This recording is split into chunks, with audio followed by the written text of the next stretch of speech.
with all due respect.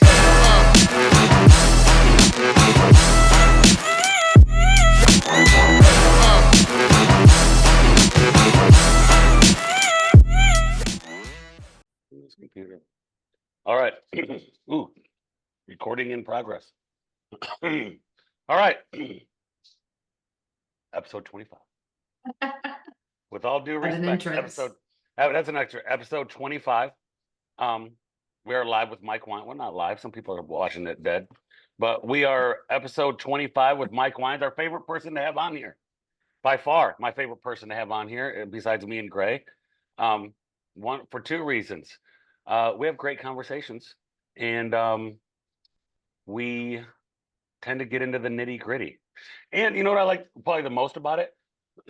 We are talking to you guys about stuff that we deal with. Like, we have a great group chat, don't we? I think we have an amazing group chat. Yeah. And it's one of those group chats that if I ever die, guys, please find my phone and delete it. Right? Mhm. I'm gonna have to get the paperwork I out. have your DNR and I have your DNR on your phone. Yeah. Gray has my do not resuscitate, and then delete all text messages that we have going on.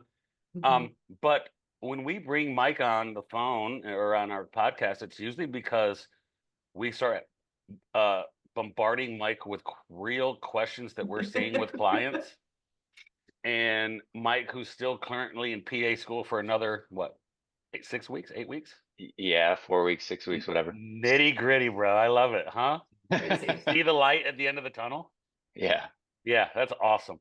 So we bombard him like, man, what if we just carve an hour and bang this out? And then Grace sends me the things she wants to talk about. And I'm like, man, that's a 12-hour podcast. It could be. It could be a We're gonna 12-hour keep it podcast. basic. We gotta keep it basic today. But what I love is that we will be talking about things that our clients, we're seeing with our clients. So if you're listening to this, there's a good chance there's something that you get hit with today and go, that's me. Mhm. Right? Great. Tell us the things that you sent me the three things we kind of want to tackle, and we'll Yeah. tackle kind of one at a time, which I think are very relevant issues. What are we talking about today? So we're talking about, we called it the eyes have it, right? So we're gonna do insomnia, insulin resistance, and IBS. But that's funny because Eyes those are, have it. I'm so clever. But Oh no. that it's funny because I feel like people will ask questions in a similar pattern. So it's like if I get one question about a specific exercise, it's like I'm getting 10 questions about that. Like I don't, people are running off the same wavelength. So I'll get questions about insomnia and then somebody else has a question about insomnia. So Yeah. I'm like, let's just make podcasts on it. Yeah. And can we start with insomnia and sleep? Yeah. You guys Yeah. feel comfortable with that? That is a huge topic. Sleep, rest, Mhm. recovery. Mhm. I would say it was 2016, 2017 when Mike, you were doing tons of research in the sleeping space. Would that be about right? Well, even when I started grad school, so even 2015. But yeah, 2015. around there. He's And been we in school start, for 10 years. yeah, it was great, yeah. And we started having amazing conversations around sleep, and I really started paying attention to it, doing research. Matthew Walker Hmm. came out with his book. And you said something to me that always stuck out was sleep is the most underutilized performance enhancement drug in the world. Hmm. Most underutilized, and that clicked with me. Um, Talk to us a little bit about maybe the trends in sleep, why sleep has become a big conversation, while we're having podcasts on sleep, while me and Gray are cracking sleep, why I bought an Aura ring for crying out Mhm. loud, right? Hmm. Um, what are we seeing in trends in sleep? Why is it such a big deal? And why is it even a concern? Why are we even talking about it? What are people struggling with? I always explain it to patients. There's two things in life that everyone must do, even if you don't want to, and that's sleep and eat. And so because of that, you probably want to be fairly decent at understanding both of those things because they will both give you energy to do whatever you want in life. So if you say, I don't want to lift weights, I just want to feel good and be able to hang out with my kids or work my job, whatever that thing is, you got to sleep and you got to eat.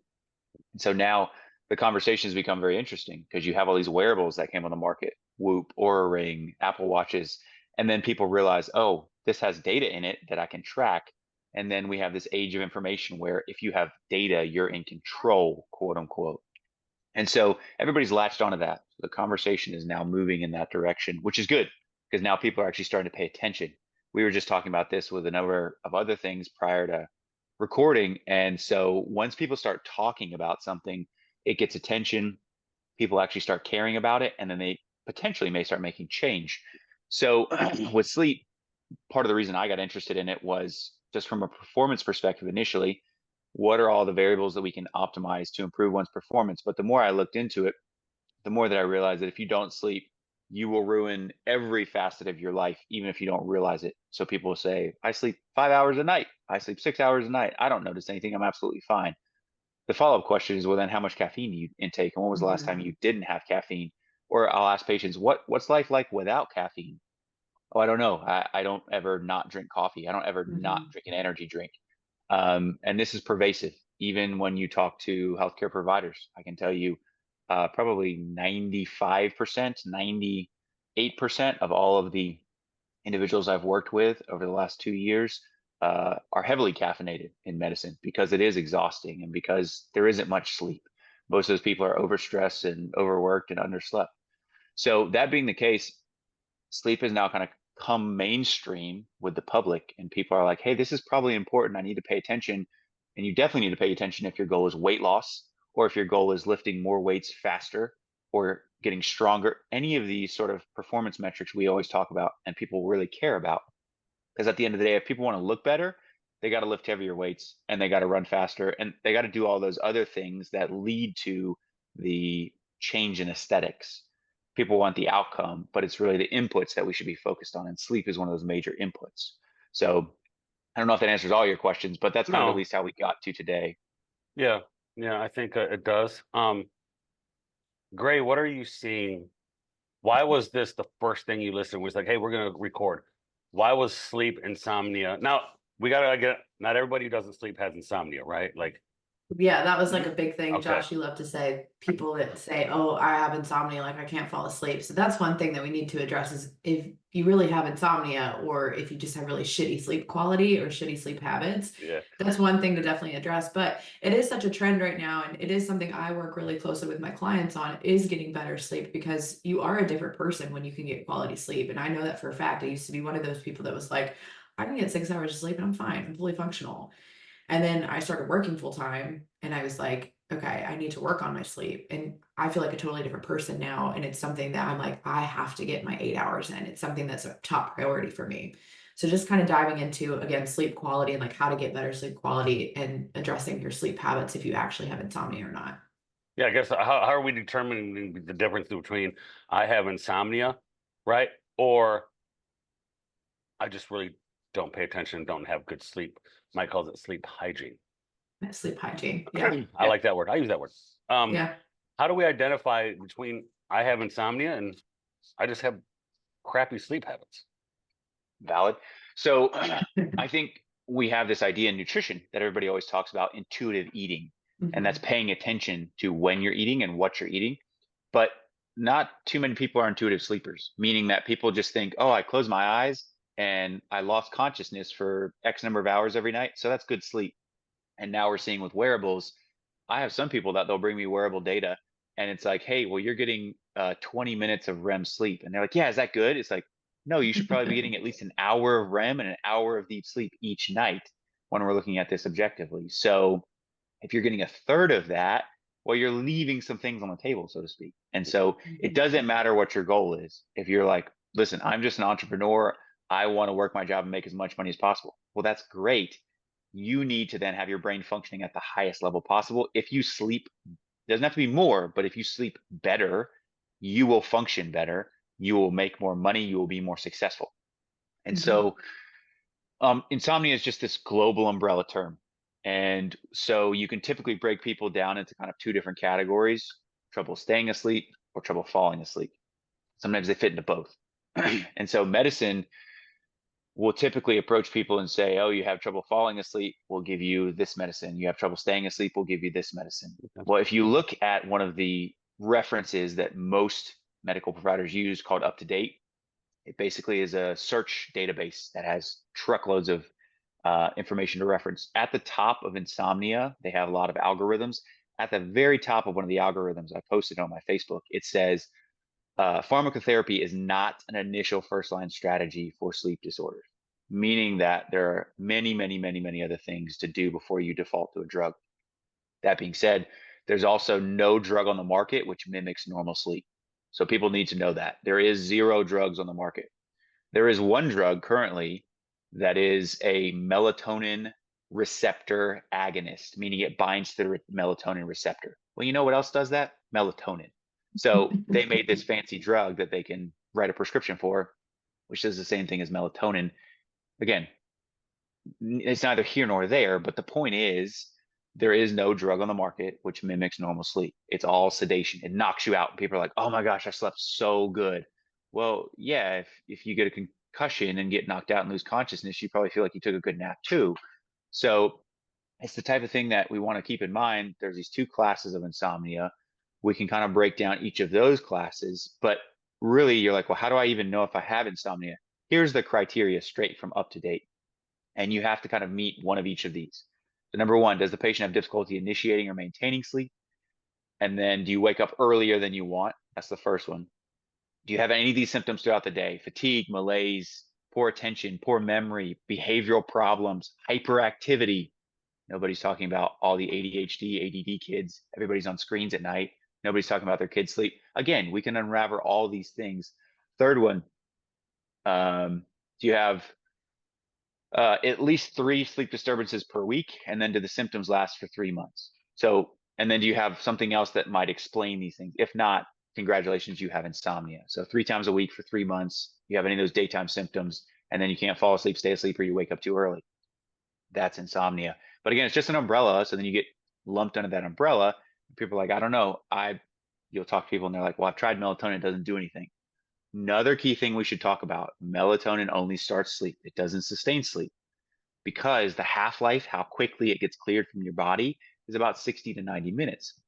So it gets metabolized and broken down. And then all of a sudden you wake up 3 or 4 hours after taking melatonin and you're wide awake again.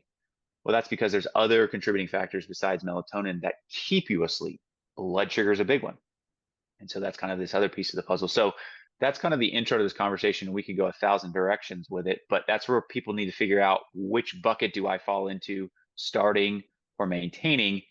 And within this insomnia umbrella, people also need to remember that melatonin isn't the only thing to try. Drugs are not the only thing to try. There's 1,000 other things in between. And let's not forget, sleep apnea is a huge piece of this conversation. If you're a True, I male didn't or even think about female that. over the age of 40, even if you do not have a large neck circumference, because that's what everybody talks about, these really big necks, you can have central or brain-derived sleep apnea. And then a third in general, the statistics show that a third of people with sleep apnea are normal body weight. So you can be perfectly normal, but over time, because of the shape of your mouth, the shape of your throat, you can still have sleep apnea, even if you don't snore. So just keep this all in the back of your mind. If you're listening to this conversation, sleep apnea is super easy to screen for now. You don't have to go into a lab. You wear a little wearable on your wrist, or even rings now that they have them, or finger monitors.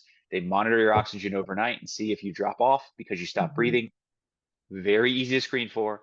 They even have companies now, it's like 100, 150 bucks. You can just pay out of pocket, get it done, take that data to your doc. So keep in mind, cannot rule out sleep apnea if you're normal, healthy weight. So if we're dealing with somebody that's, or a client or somebody that you're talking with and you're like, okay, well, let's look at your sleep habits, and you can kind of address, it's probably not insomnia, it's probably not sleep apnea, it's probably your habits. What would you tell somebody? These are the habits that you need to fix in order to sleep better. Big picture is number 1, if you're not doing something during the day, you probably will not get tired at night. And so biochemically, when you do something, your body uses something called ATP that breaks down into another byproduct. When that byproduct builds up in the brain, it starts to make you tired. It's called sleep inertia. And so it's kind of the the easiest way to think about it is it's kind of as you deplete your resources, additional resources build up in the brain and tell the brain, hey, we've done all this stuff during the day. So now we need to sleep so we can take those resources and recycle them back into their original Mhm. form. So that's the first thing. You have to be doing something. The vast majority of humans have been active for all of millennia, and thus they slept pretty well. The second thing is you need to get exposure to the outdoors. And I know people say, well, I have allergies and I have asthma. Yeah, okay, I get it. But we have things to manage those conditions. You need exposure to the outdoors. We Mhm. know that exposure in nature will not only reduce anxiety and depression, which can be a big reason why somebody can't sleep, but it will also regulate that person's circadian rhythm, which is just the balance of chemicals in your body that help you to feel awake at certain times of the day when it's light and tired when it's dark. So you have to get sunlight. You have to be active. The third thing is we probably need this person to eat enough protein throughout the day to actually synthesize melatonin, because melatonin gets created from a amino acid that comes out of protein. So if somebody's like, well, I've been a vegetarian for 5 years and I don't want to eat animals, perfectly fine. But if you're going to eat a low protein diet, you need to recognize that number one, you may be anemic. And so you can't transport oxygen to your tissues, mainly your brain. And so it's no surprise that you might not sleep well. And then number two is you might not make enough melatonin because the amino acid profile in your diet is not high enough in tryptophan, which becomes serotonin and then Mhm. becomes melatonin. So these are all the sort of things that people need to be thinking about. What's my dietary intake like? Am I even going outside? So many people literally just live indoors. They get in their car, drive to work, reverse that, go to the gym, come back home. And again, you're indoors. You have to see the sun at some point throughout the day. Eat lunch outside. Do something outside that just gets you exposure. Mhm. These are simple, simple things. The more sunlight exposure you get, the data has shown, the less the effect of blue light effects on your sleep at night. Meaning that if you Mhm. get more sunlight during the day, blue light doesn't bother you as much at night. And so this is because when you're just indoors, the intensity of light you get indoors, it's about 1/10 of the intensity of sunlight, even on cloudy days, even in the winter. And so you need a large enough stimulus for the brain to register, hey, this is really light outside. And then when I come indoors, oh, this is not really as light, but I at least know it's still kind of daylight outside. And then when that drops off at night, it's a bigger drop versus if you're just staying indoors all day and then you get this drop off at night, there's not much change. Harder for the brain to then register what time of day are we in. So those would kind of be like four big things to start with. Everybody knows that. So this might be the section where people are like, this is not helpful. Well, we can go really into the weeds, like really, really deep into the weeds, but this is where people have to start and they want to just jump past this and say, oh, yeah, I know all that stuff. If you're not doing those things and you're still not sleeping well and you're taking 4 or 5 different supplements or a drug or whatever the thing, it may be worthwhile to restart with those and then progress kind of back through the weeds. Interesting that those are free alternatives, right? Like going outside, exercising, eating well. Like, of course, you have to buy your food, but it's free ideas. So you don't have to Yeah. spend all of this money on other things. And I tell people all the time, I'm like, think about the things that your dog needs. They Mhm. need a good diet. If you Mhm. want your dog to be tired, you need to go run them outside. Yeah. They need to be seeing the sun. They need to go to sleep. Like you need the same thing. You're a living, breathing. It's a great point because I always tell people who is the only mammal in the history of the world who intentionally deprives himself of sleep? We are. Yeah. Humans. Yeah. All other mammals, when they get tired, doesn't matter what time of day it is, they will Mhm. sleep. And people are like, well, I have a job. I understand. My Yeah. point is, if you're intentionally shortening your window of sleep at night because maybe you're just busy and that's fine. If so, we got to improve whatever window you got. But if you can lengthen that window, yeah, your body's going to use that sleep and it's going to need that sleep. Mhm. And the other thing that I always think about is there are so many people who don't even recognize what good sleep feels like. So the question I Mhm. always ask is, how do you feel on vacation? What is life Yes. like At the when you go on beach. vacation? And people are like, yeah, it's so weird. I sleep really good. The thing I always think about is, why does everybody fall asleep on the beach? Yes, the Well, number sunlight. one, they're basically out in nature. They're Mhm. well regulated in terms of their emotional state in general.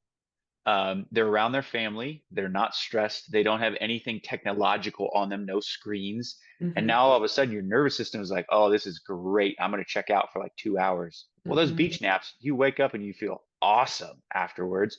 That's how good sleep should feel all the Yeah. time. Yeah, I've actually said that same thing to people before when they're like, I slept amazing on my vacation. I'm like, you were outside for 7 days.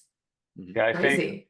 I have 2 points to think about. One, the first point is we live in a culture where you're going to go to a doctor and you're going to say, "Hey, you know, based on the criteria of what insomnia is, how many people can say they have insomnia because they don't sleep regular, they're tired during the day, they have hyperactivity?"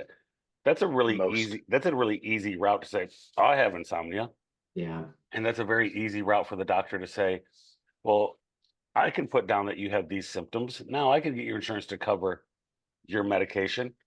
Here's Ambien," Mhm. right? So most people are gonna. Some people are probably gonna watch this and be like, "Well, I fit that. I'm gonna go to my doctor and get some drugs," right? That's the route we all go, right? That's the route Yeah. most people go, right? I recently had a friend of mine that had borderline high blood pressure. They never gave him it's not even high blood pressure yet, and they gave him a drug just in case he gets high blood pressure, right? I'm just like, oh, that's funny, right? Um, so that's the route we go. Is well, I'm just gonna go get a drug because I'm not gonna address it. The second thing I ask people is, once we identify sleep, I say, well, what's at risk if you don't address your sleep? Okay, that is a loaded question, right? If you want to answer that question very shortly, it's there are a lot of diseases Mhm. connected to poor sleep. You want to age fast? You want to see a group of people that age fast? Look at people who work shift work, Mhm. right? Shift work is brutal, brutal, brutal on the body if you want to lose weight, feel good, have any sort of normal body function. Shift work is didn't you say shift work is now considered a carcinogen? Probable carcinogen, but yeah. Okay. Yeah. So when you if you're watching this and you're like, well, I don't sleep good, but what's at risk? Well, anti-aging, Mhm. lots of diseases. Matthew Walker in that podcast talked, I still wrote it down. All the things that poor sleep are connected to, cognitive wise, It's a brain lot. wise, it's a It's a ton. lot. It's a lot of things. Not only that, you feel crappy, right? Mhm. I was one of those intuitive people that slept. I was like, I kill it. I'm out like a light. I got data on it and I went, wow, I'm not. I'm not. And it's the Mhm. same, like you said, it's the same thing with intuitive eaters, right? How many people start tracking for a week and go, oh, I eat the same thing anyway. I go, okay, start tracking again for 3 days. They're like, Yeah. I'm way over in calories and my protein intake is half of what it should be. Yeah. Intu- I will I don't, I don't, say, I don't even believe in intuitive. I think our mind plays such amazing tricks on ourselves of that course. intuitive to me doesn't really. I'm like, it's intuitive. No. I was gonna say, if you're somebody that has a nightly alcoholic beverage or two, track your sleep on nights that you don't have it versus when you do. And I can tell you, like personally, I normally don't drink through the week. I might have a couple on the weekend, but I will tell you, my sleep through the week is 85 to 90, sometimes 90 and above. When I have one or two drinks on the weekend, my sleep score is between like a 55 and a 60. And I can And sleep the same amount of time. people need to know that alcohol increases something called objective sleep fragmentation, meaning that Mhm. if you're wearing a wearable, it'll show you that you woke up more, but subjectively, you will not notice this. So people are like, oh, I Mhm. drink and I don't wake up anymore. No, you absolutely do. You just don't know. Like Mhm. objectively, you do. You just don't know that you do. So when people are like, alcohol doesn't affect me. When I drink a coffee Yeah. after dinner, it doesn't affect me. Caffeine doesn't Oh, affect me. It Shut up. I don't. it absolutely does. does. You Yeah. cannot say that because you are not hooked up to an EEG measuring your brain waves overnight. Mhm. And if you are wearing a sleep wearable, then show me the data. Show me that your Right. sleep scores are the exact same and the amount of time you spend in REM and deep sleep is the exact same because I can guarantee you it's probably not. If This you care about your sleep and you're working on your relationship with alcohol through the week, I highly recommend tracking that and Yeah. seeing where that puts you. Because if you want to cut an alcohol habit really quickly and you care about your sleep, that's the fastest way to do it, is to see how much it's actually affecting you. I have a jujitsu friend in from Canada, and we're talking about he started tracking his sleep. He had a heart attack 3 years ago. Again, super in shape, super right, super had a heart attack, and he actually recovered in like 2 months. Was back on the mats. So I attribute how healthy he was to people like, oh, he's so healthy. Why did he have a heart attack? Well, no, he had a heart attack. What you want to look at is how fast he recovered because he was pretty healthy, right? Yeah. He said there's a huge difference between one glass of wine and two glasses of wine. Huge. One small glass. Now he does one. He does like 2 ounce. Like he does a real glass, right? Not Mhm. here's a glass. You know, or Johnny Depp would say a pint of wine. Yeah. Um. Yeah. Uh. He's like, man, the difference between one and two is amazing. He actually cut alcohol back big time because of sleep. Same. Yeah. You know, I don't use this. I use this statement a little bit more now than I used to. I sometimes don't have conversations with a lot of people about stuff like this too in depth unless they're paying me. That's not Yeah. true all the way, right? That's not true. I do have conversations with people all the time that I care about, but from random people, unless you're like my client, I really sometimes don't engage too deeply, strictly because like you're not going to listen. I'm kind of wasting my time. You Mhm. know, the pearls before swine type comment, like thing. And I can't tell you how many people just in conversation, normal, but like they know what I do for a living. They'll go like, "Nah, caffeine doesn't affect me." I go, Okay. "Great. Mhm. Oh, alcohol at night. I can drink a bottle of wine and sleep just fine." Cool. Right? Have Two plus fun. two equals five. I'm like, Yeah. Great. great. Yeah. Have a great day. I love you. Yeah. You're awesome. You come Right? back again and ask me in 12 months because you still Yeah. haven't lost weight and you still Yeah. feel like Yeah. shit. Yeah. And that's just one of those things where I'm just like, okay, and because I was that person, Mike. I really was. Caffeine doesn't get me. And then Mike had me cut my caffeine in half recently because I was dealing with probably high blood pressure. Like I gave blood. I had a reading where I gave blood and I was high blood pressure. Kind of gave me nervous. I have a heart condition. I got the shot. Right. Off to the side. I'll mention that. I have a heart condition since my 20s. I was nervous. I was like high blood pressure. My resting heart rate was high. I was at Mike's like, here, take this supplement from Thorne in the morning and cut your caffeine in half. I'll be honest with you. I've cut my caffeine in half. In half. I don't notice a. I I'm fine. I don't. It became You guys seen Goodwill Hunting where she's like, let's meet for a coffee. You're like, or if we can eat caramels. It's just as arbitrary as one as the other, right? Yeah. It became an arbitrary event for me. That little coffee at 1 o'clock, a good It's coffee. the same thing. Yeah. It's like It the became same. a It's a arbitrary thing. dopamine hit. Yeah. It's like oh A lot of the it's time. just always what I do. I always drink it. Mhm. Once I got past that habit, guys, I don't know. I noticed zero effect on my life. Mhm. Zero effect on my life. Yeah. Now my HRV has increased arguably 13 points. That's amazing. Give me some. And when I read about HRV, some people are like, I worked 6 months to get it up 5. I've seen a consistent increase in my HRV. My HRV this morning was 63. At my age, I'm like, HRV at 63. So is there an impact there? Is that lower caffeine, a little bit better sleep? I haven't increased my time sleeping.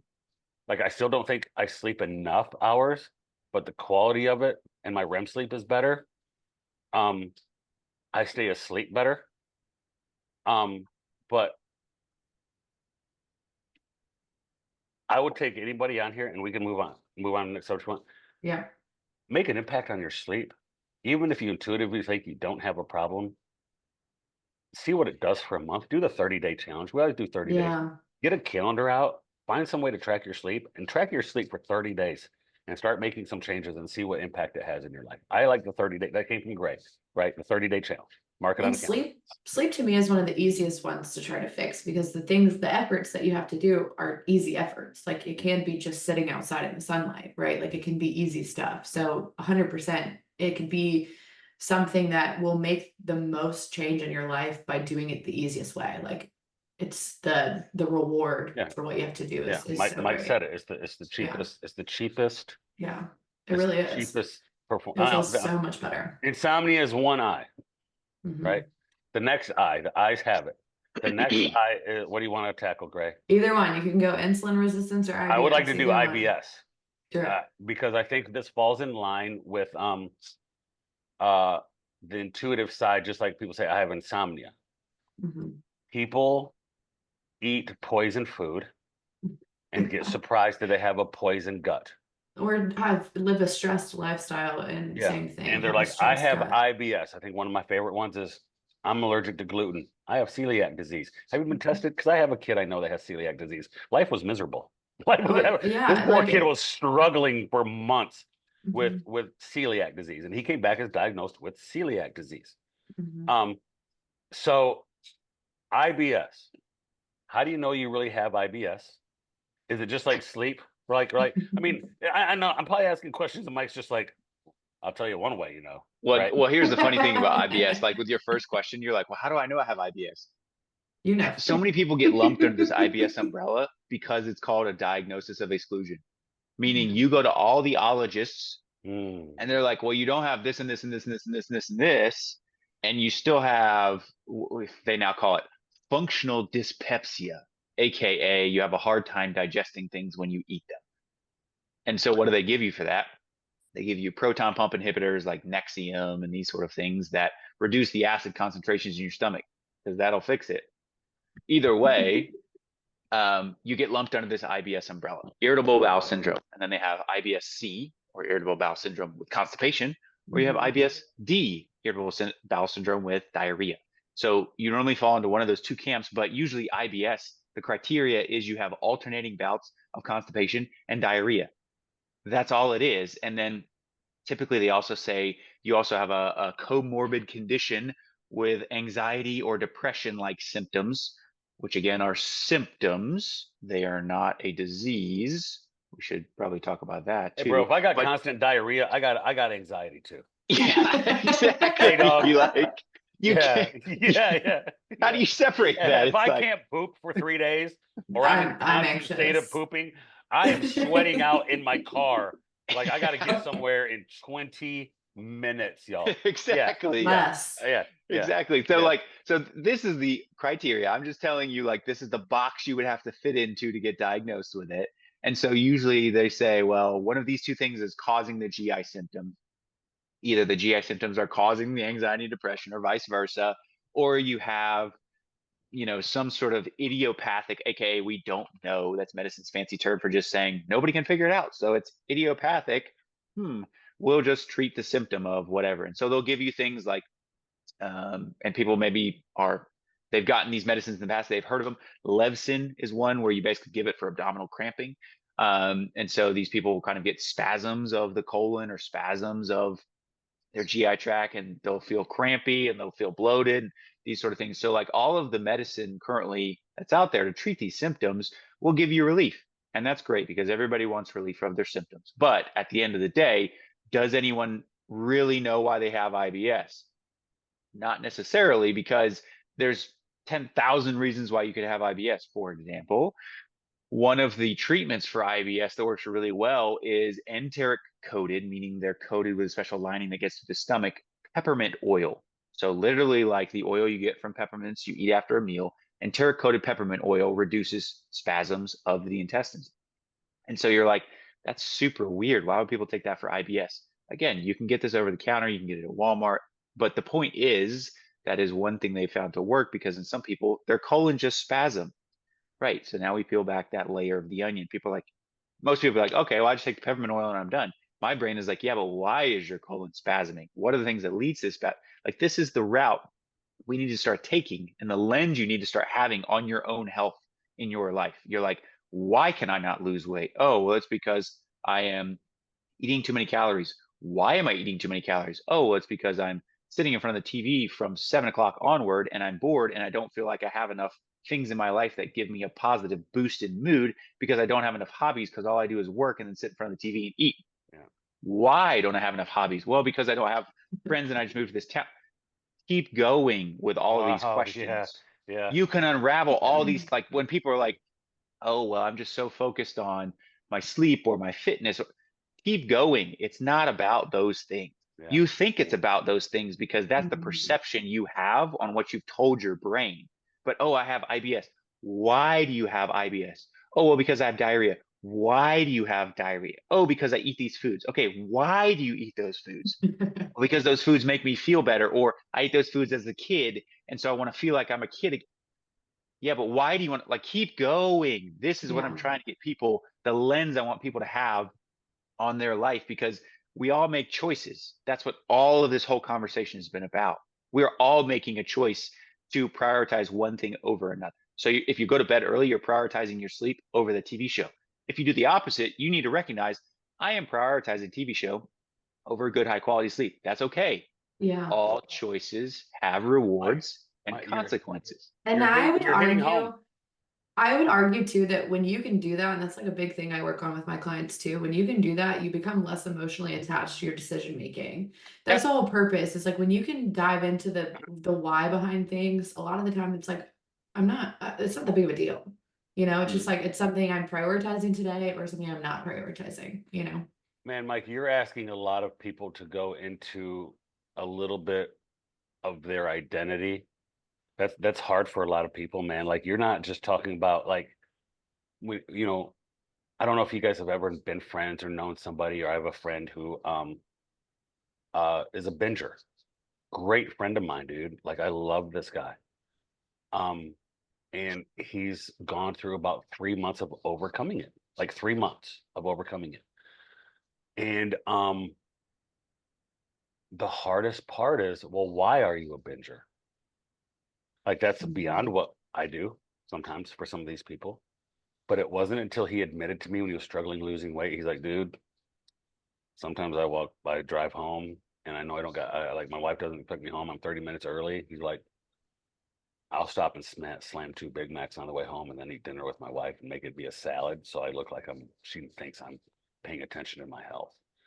And I'm like, ooh, like, oh, that was a kick in the gut. Right. Cause I'm like, you know how hard it was for him to type that out, dude? Mhm. Right. You know how hard that is to type that out. You're asking people to go very deep into certain areas about their life. That's hard, right? Because sometimes we do just want to take a pill. Like I have Mhm. IBS and you go deep. Well, and you say this and I regurgitate a lot of this to clients. A lot of what you're struggling with in your diet and nutrition journey, um, go back to the quality of the food you eat, Mhm. right? Yeah. And I always go back. I saved this list that Mike gave me that if somebody thinks they have hormone and gut problems and all these things, you gave me a list of like 5 things to do. And you're like, I can save this person a trip to the doctor if they slept better, got daily exercise, ate 100 grams of protein, 3 to 5 fruits and vegetables a day, and shut off their phones for 3 hours before they go to bed and didn't like you gave me a list of these things. I can't tell you how many times I've sent that to people that have had struggles with sleep, weight loss, stomach, and they go, oof, I don't know if I can do that. And that's where I go, well, you're making the choice. You've now been Mhm. informed. You now are making a choice. And when I have clients that go, oh, rough weekend, I ate here and didn't do great, had too many drinks on Saturday night. I said, well, let's first start with you made that choice. Mhm. You made that choice. You have a choice to do that or not. I really do believe that. Like the why behind it might be hard, but you made a choice to do that. Once you take personal accountability for it, once you take, and I believe so many people see accountability as painful. I see it as freedom. Yeah, It's that's what I'm freedom. saying. Nobody is more you don't need anybody else to eat a healthy lunch. You don't. You really don't. And to me, that's freedom because it's not depending on other people anymore. Now I'm not relying on other people for my health. Now I'm taking accountability for my health. I'm choosing to eat healthy. I don't care what they say about it. I don't care if you used to be fun when you drank. Oh, you can eat that one cookie. It's not a big deal, right? My favorite, and I'm just, I've had a little bit more of the effort attitude towards this in the culture I work in. There is so much like, oh, let's have a wellness team and try to help people be well, and let's do this and be well, and we're going to do well. You know, the only thing of wellness about where my environment is, the only thing that's wellness is the fact that we have a wellness team. That's the only thing that about it as well. Because if I see more Krispy Kremes in the lunchroom for everybody, happy Friday, yay! Social get together, let's all bring your own booze. What are we doing, right? Like, do we really care, right? Or it was just we have a wellness team, right? Yeah, people There's too have much people, grace. yeah, people. I'm not a graceful person. I struggle. Gray has helped me. Gray has helped me with gray. Gray has helped me have more grace and more because I'm a hard line person. I'm a red line person, right? Anything in my life that is that I have that's a struggle in health and wellness has to do with I live in life in the red line. Like I don't Yeah. understand why we have a car that goes 130. Why can't we go 130 everywhere we go? Right? You know what I'm saying? My speedometer says 130.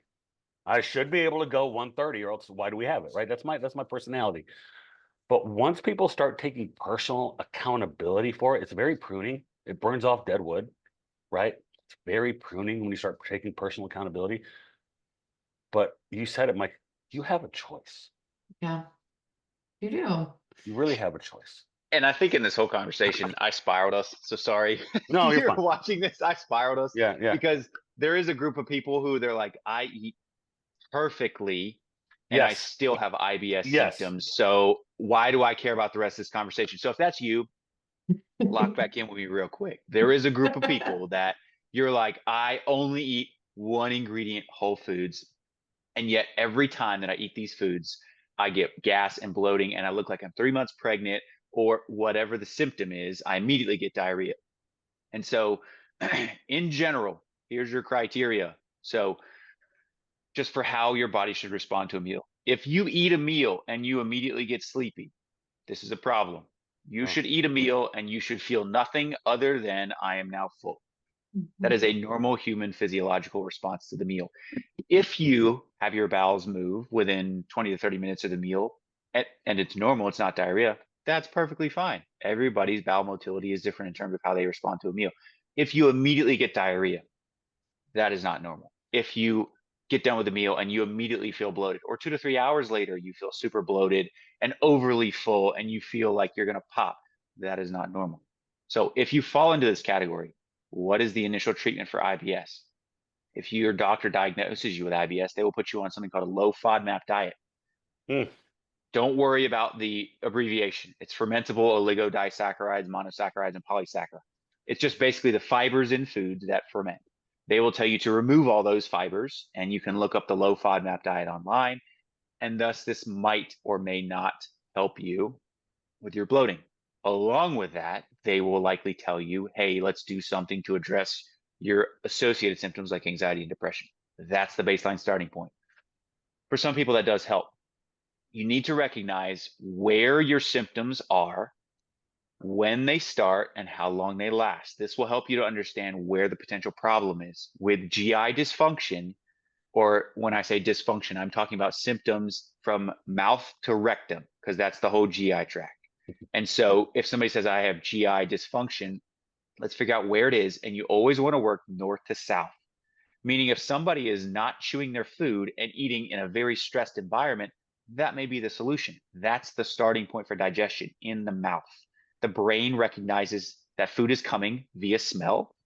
So heat your food up, cook your food, smell your food, all these things. Cook, take time to prepare your food. Spices. Then, yeah, sit down and enjoy that meal. And Mhm. that's the second step. So we can really go very easy with starting this. And then Can you where do your share symptoms? before you move on from mouth, can you share that rule that you've said before? It's like the 5, 10, 15 rule. Yeah, this one's been a minute, so I don't know if I remember off the top of my head, but basically, You got him. before You got him, you, Gray. Yes. there's only been so much Yeah, yeah, information in there, and I yeah, have I to know. move some It's stuff just around. it's a really yeah. easy rule to remember for people. And I Yeah, think a lot of people struggle with actually taking the time to like heat up the food or cook the food, smell the food, where digestion also obviously starts. I think they always think it's like, oh, it's by the time I've swallowed, but it's right. before. So that's just Yeah, an and easy so I, rule. I think that rule was something along the lines of when you first sit down, you want to take 5 slow, deep breaths, and Yeah. then in between each bite, you want to take 10 seconds. Like set your fork down, have conversation, converse with the person, and then you want to chew each bite at least 15 times. And that's a like baseline minimum. Some people have like it's some people be like, that's weird. Why would you do that? But sometimes I've noticed when I eat with people, some people will chew their food like 6 or 7 times per bite and then swallow it. Yeah. And I'm like, you should, I mean, I don't tell them anything when we're when we're eating, but I'm like, that's very interesting. Your body is very adaptable Mhm. that you basically are halfway digesting your food in the mouth and then swallowing it and your stomach can pick up the slack. But maybe this is why you get heartburn occasionally because now Yeah. your stomach has to be hyper acidic to break down the food that you didn't take time to chew. So this is kind of how I approach all these sort of questions that people present with or even problems people present with.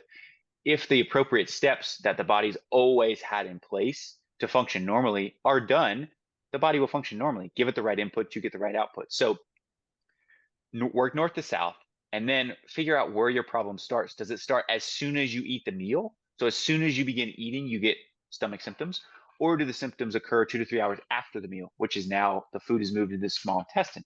That could be something totally different.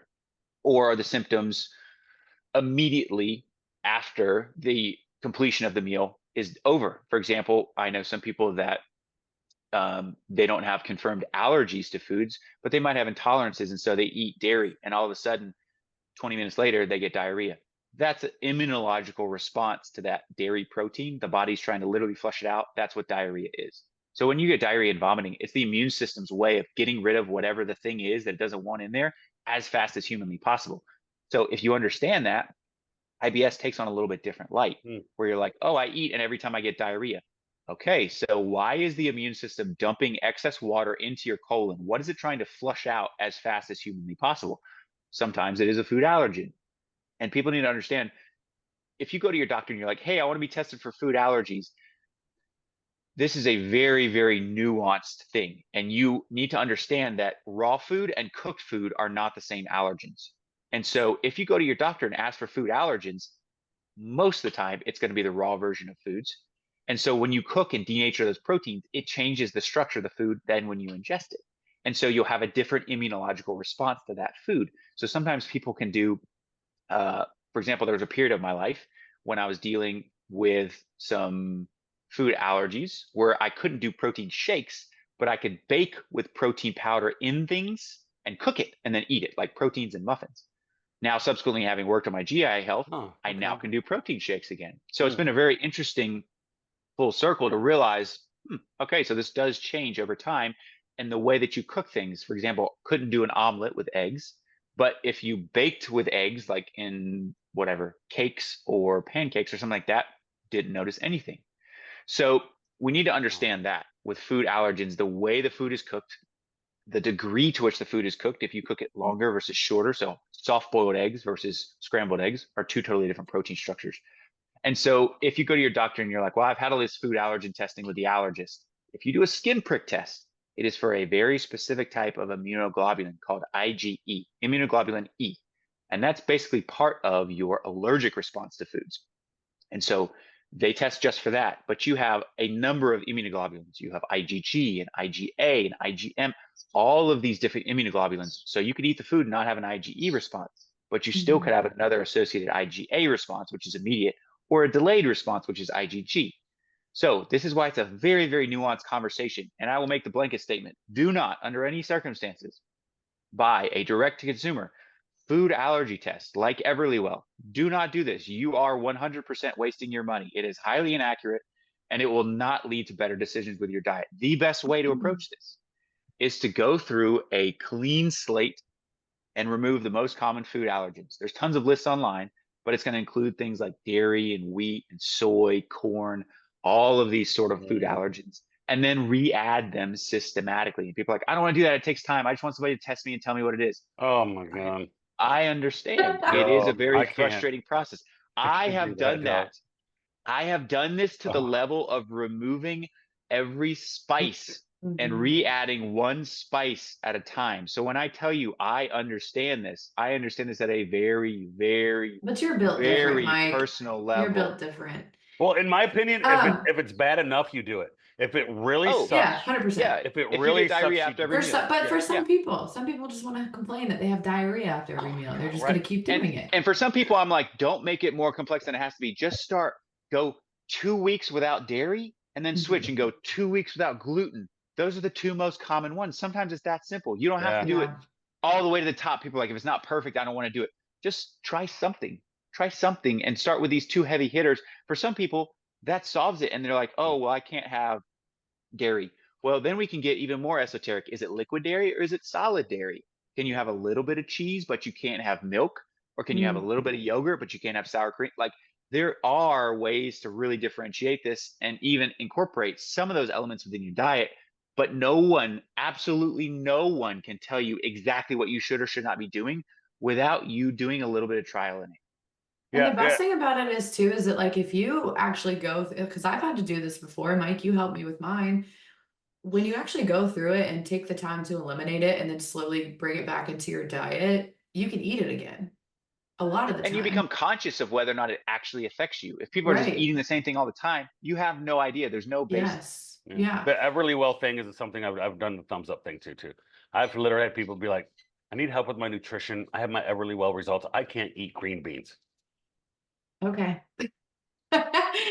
Sweet, right? I have two questions that kind of close out IBS, but so we can move on to insulin resistance for the last bit of time. First question, which I think you kind of already touched on, but I've talked to somebody before and they're like, having an increased protein diet is something that gives me diarrhea. What would you tell them? Would it be cooking the meats differently? Would it be trying different protein options? Like, what would they try to not have that symptom? So usually if somebody says, I don't digest protein well, I don't like to eat protein, protein sits heavily in my stomach, the very first thing I'm thinking about is this person is, number one, not very good at digesting protein. And so they either don't make enough stomach acid or they don't make enough pepsin, which is another Mhm. digestive enzyme that you need to break down protein. So the first thing you can try with these people, and it's super duper cheap, no supplements, but you can try a little bit of apple cider vinegar with meals, something Okay. that's a little bit acidic. You don't like people don't drink apple cider vinegar if you don't want to. It's super caustic. It's going to mess up the Yeah. enamel on your teeth if you're sipping on it all day long. You can put apple cider vinegar in a salad dressing and put it on your salad and eat it. And that'll give you a similar glycemic response. And Okay. so that would be the first thing to try with people. Do a little bit of apple cider vinegar. If they get heartburn, then they've got a little bit of either gastritis or they've got a little bit of a peptic ulcer. And when you have Mhm. either of those two things, it lowers stomach acid production as a protective response to the body because that'll wear away at that stomach lining. So the body lowers it. So then you don't break down protein as well. So then you're probably going to want to eat more calming things to the GI tract, which is more kind of soups and broths and stews, fruits and vegetables. These things intuitively are going to heal the lining of the gut. So the body's not stupid. It's saying that if you have this sort of erosion of the gastric lining, I'm going to preferentially want you to eat more of these other things that help you to heal. Now, a lot of people will then Yeah. eat Ritz and goldfish and ice cream because that's easier to break down and it feels okay on their stomach, but it's not doing anything to the lining. So that would be the first thing I'd be thinking about. The second thing I'll be thinking about is we need to recognize that there is biochemical individuality. Some Mhm. people don't do as well on a higher protein diet, but there's probably a baseline protein intake, like a bare minimum that everybody needs, like just Yeah. from a human physiological standpoint. I'm not telling Right. you where that protein has to come from. There's an argument one's probably a better option in terms of optimizing human physiology, but human physiology is incredibly adaptive. So there's probably just a baseline of the macronutrient protein that everybody needs. You can get it from vegan and vegetarian sources. It'll work. It may not be the best, but it'll work. You can do it. I'm telling you this. Yeah. So that would kind of be the first piece of the puzzle. And the second piece of the puzzle is I would start to ask how well is that person actually like chewing that protein? And then Yeah, we've talked about that. Mhm. yeah, if we kind of get And past all of that, then I would start to ask questions like what, and this is getting into gray areas, but like what meds is this person on? So yeah, are they on like a proton pump inhibitor? I'm pretty sure she's told me before she has GERD. So Yeah. it's just like a lot of things. But I told her I was like, eventually we're gonna do a podcast on IBS. So just tune into that because she's asked me a ton of questions about it. And So so I like had a if basically, you have GERD real quick too, it's important that people realize if you take a PPI, you'll get symptomatic relief, but it will yeah, not fix the underlying physiology that's creating the problem. And that's right. okay. With PPIs, in general, you don't want to be on those longer than 8 to 12 weeks. That 99% of people don't get told this. Okay. You get nutrient malabsorption in the long run yeah, if you are on those things. I've heard that. So That other makes things sense. people can try. So here's other things people can try. Number one is liquid aloe, like oral aloe. They sell it at the grocery store. It's called pure aloe. It's Yeah. from a place called Lakewood Farms. It's in a glass bottle. Mhm. You can buy it at any grocery store right now. It's not practitioner grade.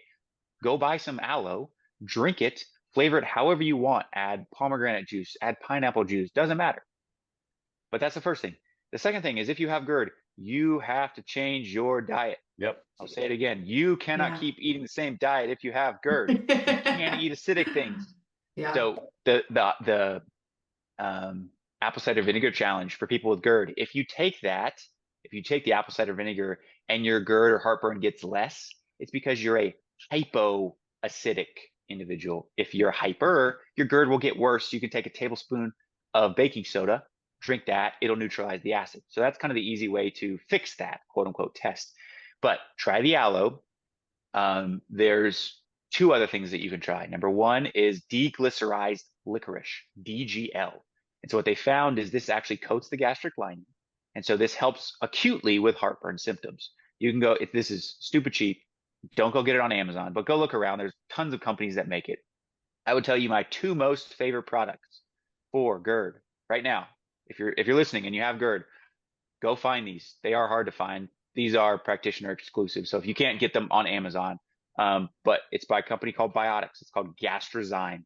Has a number of different things. Works super, super well if you have gastritis, if you have heartburn. This works excellent for it. Another one called Gastro Ulce, ULC. And this is by a product called Apex Energetics. It has DGL. It has a number of other components in it. But I've had people that have had chronic GERD on PPIs for a long, long time incorporate one of these two products. And within, I would say, 2 weeks, their heartburn is entirely gone. Now, That's somebody would say, well, awesome. do I have to take this the rest of my life? I don't know. Well, it's really what's causing the heartburn, but this is at least something that will give you relief that Yeah. there is no associated long-term risk of nutrient deficiency. You can pick and choose. Now we go back to choices. You can stay on the PPI. It does work. Here's other options. These potentially work too. Try it and see. Don't let me tell you what you should or should not do. Now you're informed. Now you make your own Yeah. decision. Yeah. Before we move on to insulin resistance, I recently had bouts of acid reflux. And you want to know why? I was eating my kids' tater tots while slouched on the couch watching TV. Crazy, right? I literally, I would eat tater tots with them because he liked tater tots. I'd eat tater tots. I was slouched on the TV and didn't know why 45 minutes later I'd have acid reflux. Mhm.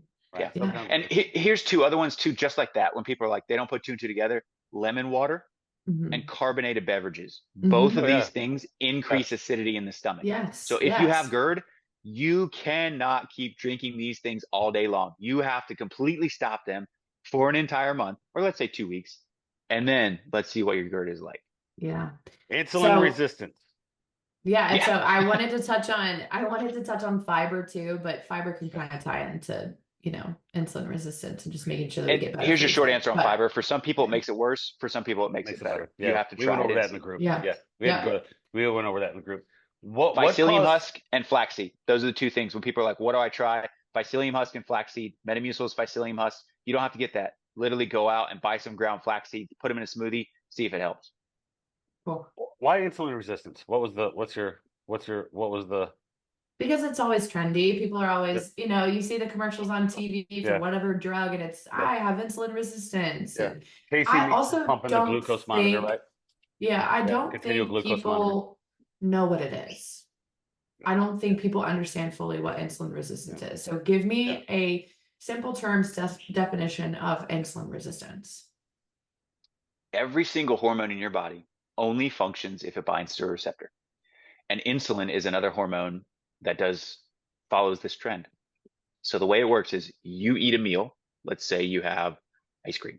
Hopefully that's not a meal, but let's say you just ate ice cream. I'm on Your board body- so far.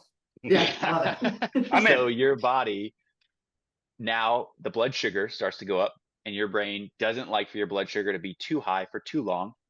And so what happens is your pancreas shoots out some insulin, and then that insulin, now its job is to basically wrangle the blood sugar, pull it out of the bloodstream, and then store it either in muscle or liver glycogen. And then if you really ate a huge amount of carbohydrates, there is a way that your body can then store a little bit of that as fat. It's somewhat inefficient as humans, but it is possible. So insulin does that. When you are dealing with insulin that stays too high for too long, what happens is a process called insulin resistance, meaning that your blood sugar is way too high and you don't have a way to get it out of the bloodstream. So the body says, we need to send out more insulin. Well, the problem is these insulin receptors already have insulin on them. And so they're pulling out blood sugar as fast as they can out of the bloodstream, trying to store it somewhere. But the issue is they can't do it fast enough. So the blood sugar is not coming down fast enough. So the body then is pushing out more and more and more insulin. There's no receptors, or those receptors have lost the sensitivity to actually have the insulin bind to them. because insulin is present all the time. And so this is the issue in people with type 2 diabetes. They have had their blood sugars stay too high for too Yeah. long, and thus the body is now not sensitive to the insulin, or there is too much insulin all the time, aka people that are snacking all the time that don't really have the metabolic capacity to deal with all those carbohydrates. And so that's insulin sensitivity, insulin insensitivity in a nutshell. And so the thing people need to understand is there's a progression to blood sugar changes. And everybody's always like, well, I had my hemoglobin A1C tested and it was absolutely fine. That's true. That is a measure of 3 months of blood sugar changes. The progression goes like this. Your blood sugar goes up and stays too high in the bloodstream for too long. So now your blood glucose is elevated. When that blood glucose stays elevated for too long, it eventually becomes blood fat. And so what do we call blood fats? Triglycerides. Mm-hmm. So if you get a lipid panel back and your triglycerides are elevated, it is because your blood sugars have been too high for too long. And so when triglycerides stay elevated for too long, what then happens is this will eventually show up as fat that needs to be deposited somewhere. And so the body says, oh, I know, we'll just put it on the liver and stick it there. This is what's called non-alcoholic fatty liver disease.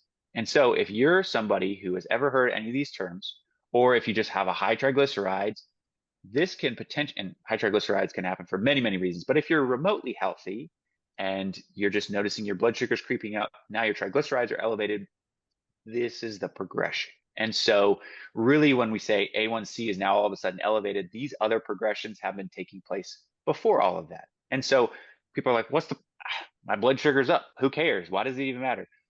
If you've ever cooked onions, like if you've ever caramelized onions and put them on a cheesesteak, that is what is happening to your red blood cells. It is the caramelization of red blood cells. That is what hemoglobin A1C is. And so when your blood sugars stay too high, they start to crystallize and caramelize those red blood cells. And as a result of that, it affects their function. And then thus the red blood cells have to be broken down. This leads to A1C changes, so on and so forth. So that's a very simplistic way to think about this, that diabetes is the internal caramelization of your metabolic machinery. I don't think I like you talking about internal caramelization either. I will never eat a steak with caramelized onions again. Ever. I'm done. If somebody says I'm again, it's one of those things they're like, oh, I'm not very insulin resistant, right? Like that's the thing people throw out there because I've heard people say, oh, I'm just not, very insulin resistant. Those people, and please correct me if I'm off. I'm making a generalization. When I've heard people say that, a majority of the time they're overweight. They don't exercise. Mm-hmm. They don't eat very well. And they've done that for a very, very, very long time. Right? In my deductive reasoning brain, if you do some sort of resistance training,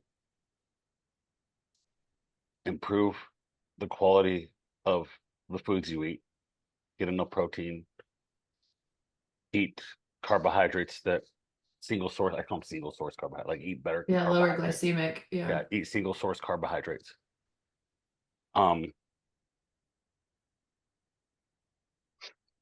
Just those two things alone, just the exercise alone, lifting weights, can make a huge impact on that, unless it's some sort of genetic factor, right? It's like a type 1 diabetes, but it can still help you. Is that accurate to say? So absolutely. And Okay. Here's how you break down each one. So adipose tissue, fat tissue, is an inflammatory organ. Adipose tissue is metabolically active because adipose tissue produces something called adipokines. Yeah. And so Okay. if you've heard of cytokines, these are chemical messengers the immune system sends out to dictate an immune response. Adipokines are cytokines that adipose tissue produces, generating an inflammatory response. Inflammation in and of itself will cause insulin resistance because and this is really getting into the kind of the molecular weeds, but at a general level, inflammation, the goal is to promote an immune response, but also prevent resources from going to a potential pathogen that would use them to reproduce or replicate and sustain life in the body. Yeah. So part of the inflammatory response is to change cellular dynamics, not to allow glucose in, because sometimes pathogens can hijack your own cellular machinery, use your own body's resources, and reproduce themselves. So Mhm. this is kind of the thing to understand about inflammation, that when you generate inflammation from a variety of reasons, it's going to have a similar response. So if you overtrain yourself and overexercise, it generates inflammation, which makes you insulin resistant. So there are a Oh, variety of things that can cause insulin resistance. This mm, is why it's a I don't like hearing um, that. it's a bell-shaped curve. Now, so that's the first piece in terms of overweight. So adipocytes will secrete things that make you insulin resistant. So it is a positive feedback cycle. You need to lose weight to become more insulin sensitive, which allows you to lose weight easier. But the adipose tissue that you can't lose is causing inflammation, which is making you insulin insensitive. So this is where it's a delicate dynamic. So you have to intervene with other things. What else makes you immediately insulin resistant, or I should say more insulin insensitive, is lack of sleep. Boom. You I can was going take to say. you I can was gonna say take a normal, healthy human and measure blood sugar dynamics. A single night of poor sleep, I think off the top of my head, the statistic is a 40% reduction in insulin sensitivity. Don't quote me on that. I think something sticks in my mind is 40%. But the point is, regardless of the specific number, you see immediate changes in blood sugar dynamics in a healthy human when they do not sleep. And I'm talking about a change from 8 hours to 5 hours. Is So it's that not like I also totally sleep deprive you. is that related also to that a single night of poor sleep can lead to a 20% increase in calories the next day? You're hungrier, or is that more to do with ghrelin? Yeah, probably more so ghrelin, Okay. but now you're less insulin sensitive and you want to eat more calories. So the one It's all compounds Double the other. linked. whammy. You get a Yeah, double it'll be whammy. You get a linked. double whammy. Yeah. So now we've kind of talked about those two. The third is people are like, oh, I know I need to exercise. Here's why. If you are insulin insensitive, what happens is you can think of them like little buses. So if this is your bloodstream flowing over here, and then this is the muscle where you want to get the blood sugar, you have these little buses that transport them. They're called GLUT1 and GLUT4. Don't worry about what that means, but they're just basically these cellular machineries that go back and forth and they transport. Well, there's a special one called GLUT2. This one only turns on with exercise, but it's highly, highly efficient.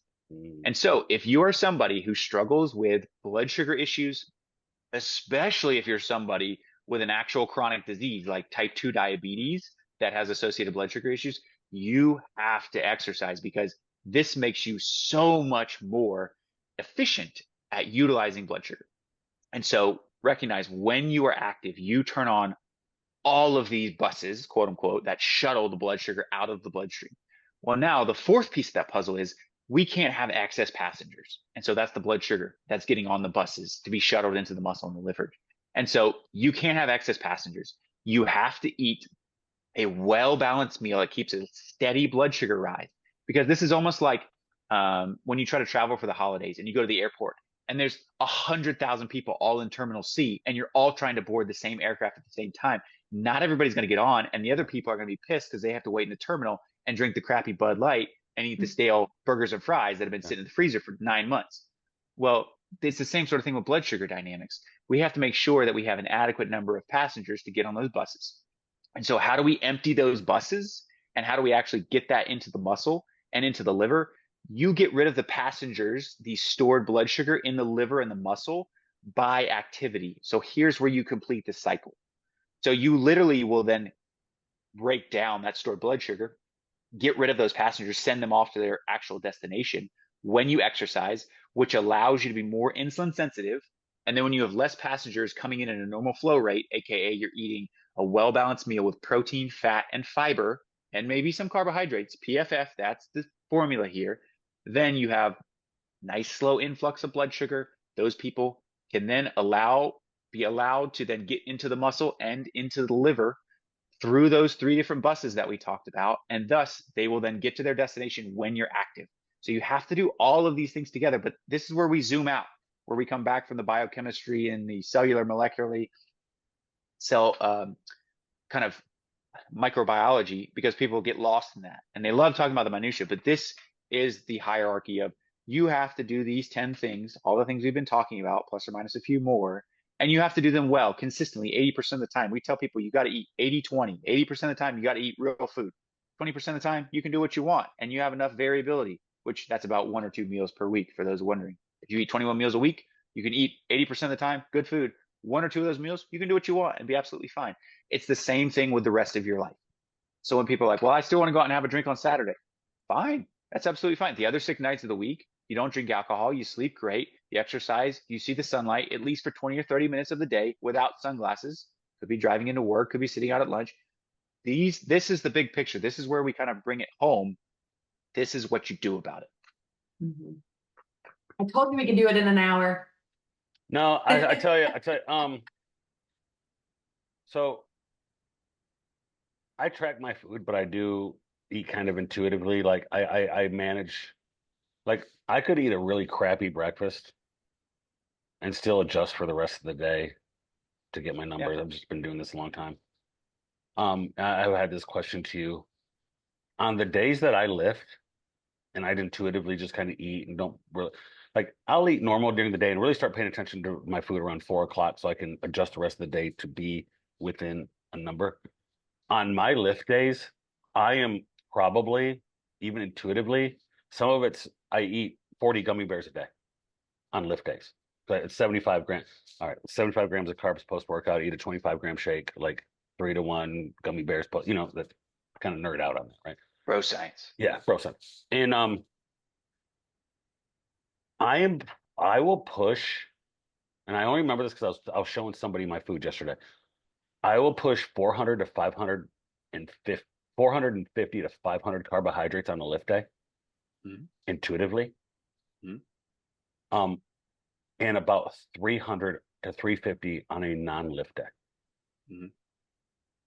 And I don't do that on purpose. Like I do eat those gummy bears at 75 grams, but about 2 hours after I lift, right? So say I did my gummy bears and my post-workout shake at like 10:30, around 12:30, I am almost insatiably like, have you seen where I sent you guys what I ate for lunch sometimes? And you're like, Mhm.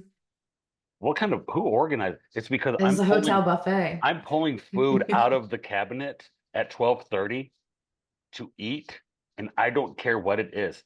I've had meals at like 150 carbohydrates and 70 grams of protein 2 hours after I lift because I am like panic hungry.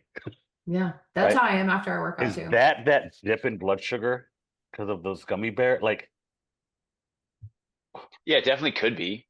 Usually if somebody eats a meal and then an hour or two later they're insatiably hungry again, it's because you've gone hypoglycemic. It's called reactive hypoglycemia. okay, and that's that. And Those so gummy the body's bears. like, we Those got to gummy get this bears do up this. quick.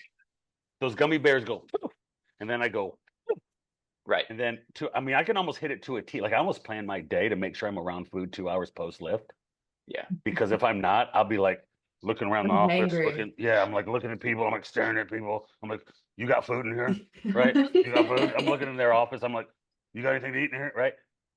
And it's like, dude, it's like almonds, grapes, 2 bagels, ground turkey, pretzels, and then I'll just lay there when I'm done, like, oh, that was incredible, right?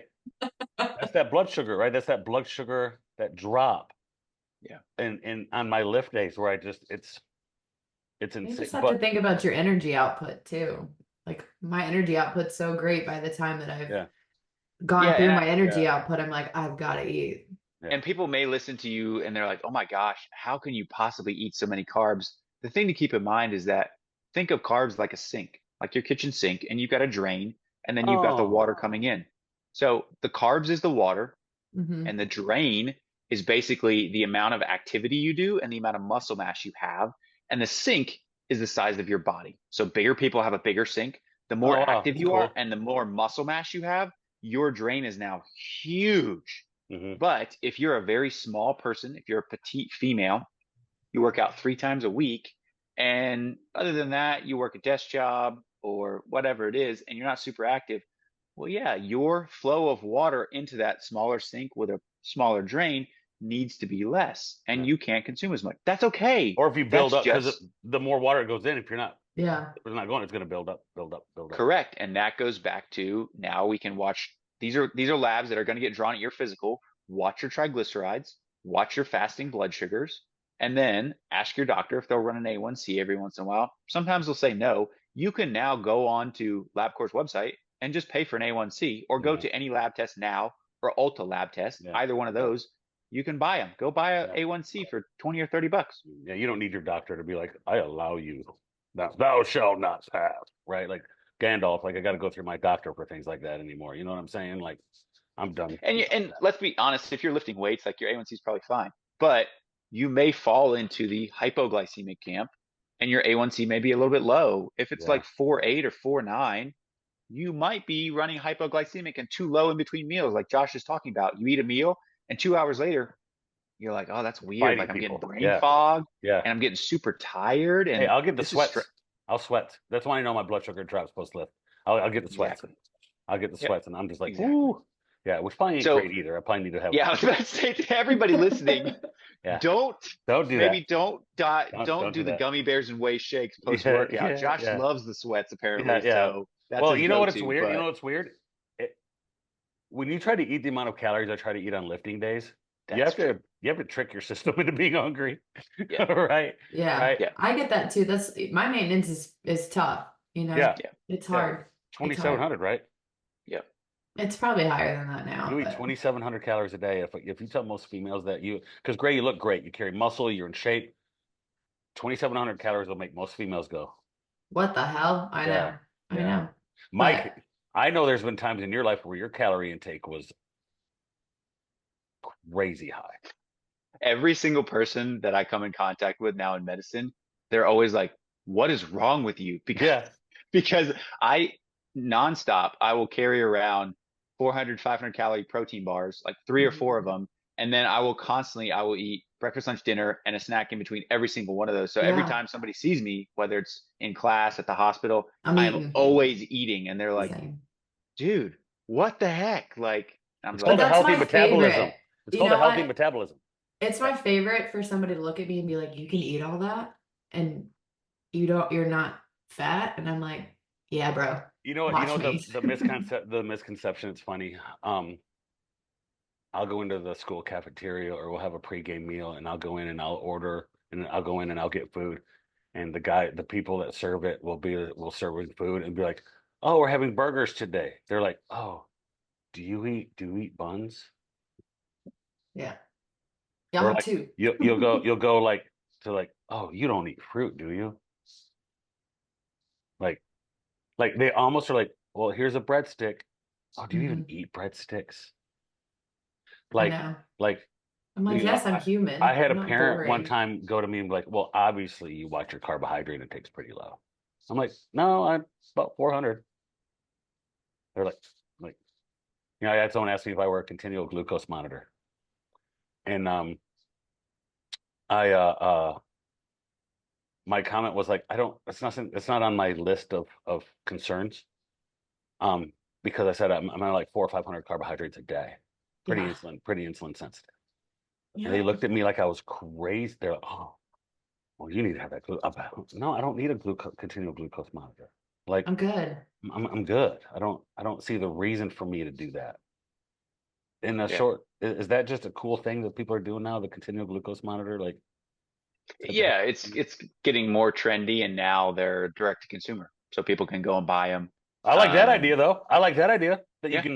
you can. There's probably a lot of people that need to see where their glucose is consistently through the Oh, day. it's immediate feedback. And Yeah. so just as a point of as discussion, long I as it did one changes recently, behavior. Okay, because I got a your sample from one of the reps. And Yeah. so I was like, what? I don't have any concerns about blood sugar, but I'm going to test this out. Was waking up 3, 4 in the morning.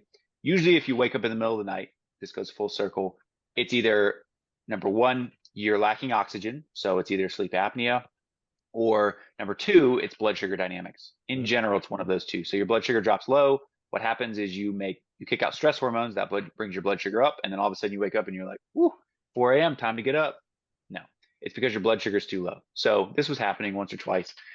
So I wore a continuous glucose monitor.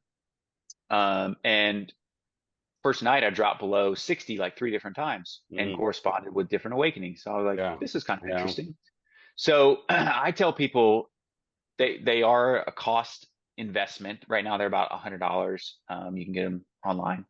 And if you wear one, it gives you real-time data in terms of, hey, I am maybe concerned that I'm borderline insulin resistant. So I'm going to wear one of these things. What foods do I eat that immediately spike my blood sugar up to like 200? Oh, Mhm. well, if I eat, a big old cup of white rice, it does spike it. But if I eat, 2 slices of sourdough bread, it doesn't. Why is that? Very nuanced conversation.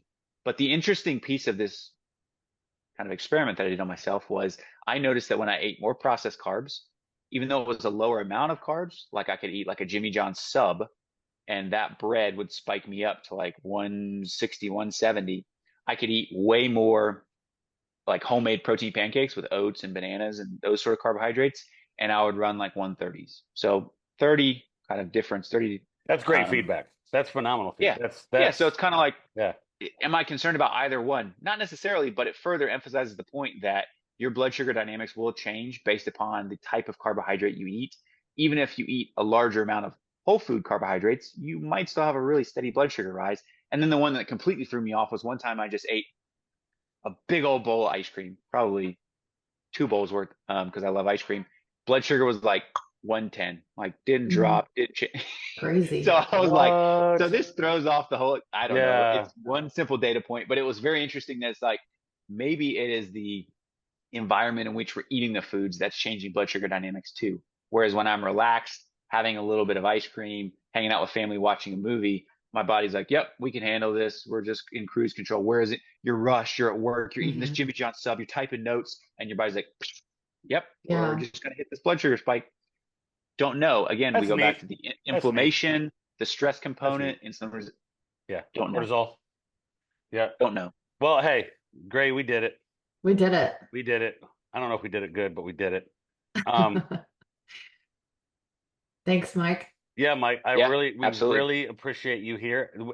For some reason, this has changed how I do things. So if you're gonna give me a second, we're gonna try and get off and let's see if we do it right. With all due respect.